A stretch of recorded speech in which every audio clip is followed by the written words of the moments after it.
প্রবাস জীবন কতটা কষ্টের সেটা এই প্রবাসের মাটিতে এসে বুঝতে পেরেছি। একদিকে প্রিয়জন আপনজনদের ছেড়ে থাকার কষ্ট, অন্যদিকে নিজের ভবিষ্যতের চিন্তা, নিজের সন্তানের ভবিষ্যতের চিন্তা, পরিবারের সবার হাসি মুখটা দেখার আশা। আর এই সবার দিকে চিন্তা করতে করতে নিজের কথাটা ভাবারই একদমই সময় থাকে না।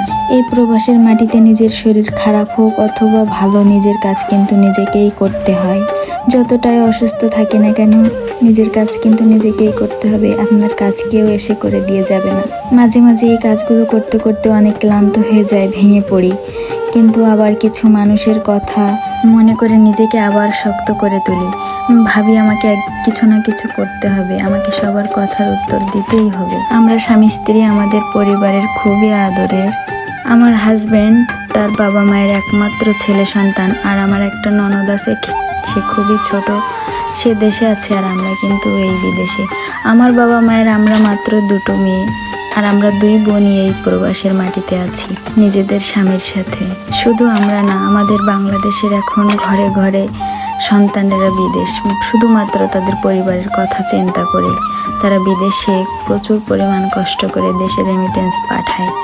আমি কখনোই ভাবিনি আমি কোনোদিন বিদেশে আসব, আমার বাবা মাকে ছেড়ে আমি কখনো থাকবো। কারণ দেশে থাকতে আমার আব্বু আম্মুকে আমি এক সপ্তাহ না দেখে আর থাকতে পারতাম না। এক সপ্তাহ পরেই আমি বাপের বাড়ি যাওয়ার জন্য বায়না করতাম। শ্বশুর বাড়িতে কতই না কথা শুনেছি এই বাবার বাড়ি যাওয়া কেন্দ্র করে। আজ 2 বছর হলো আমি এই বিদেশের মাটিতে। কই, এখন তো আমি আর বাবার বাড়ি যাওয়ার কথা বলি না। কই, আমাকে তো কেউ বলে না যাও যে একটু বাবার বাড়ি থেকে ঘুরে এসো।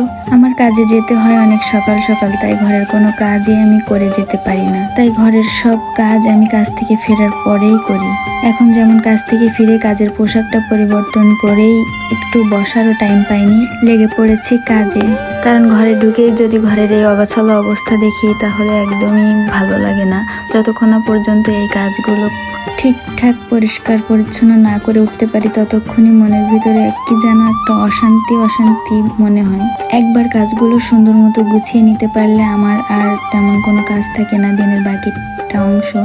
আর আমার হাজব্যান্ড তো আসে একদমই সন্ধ্যার টাইমে, সে সকালে যায় আর সন্ধ্যায় আসে। সারাদিন আমার আর কোনো কাজ থাকে না।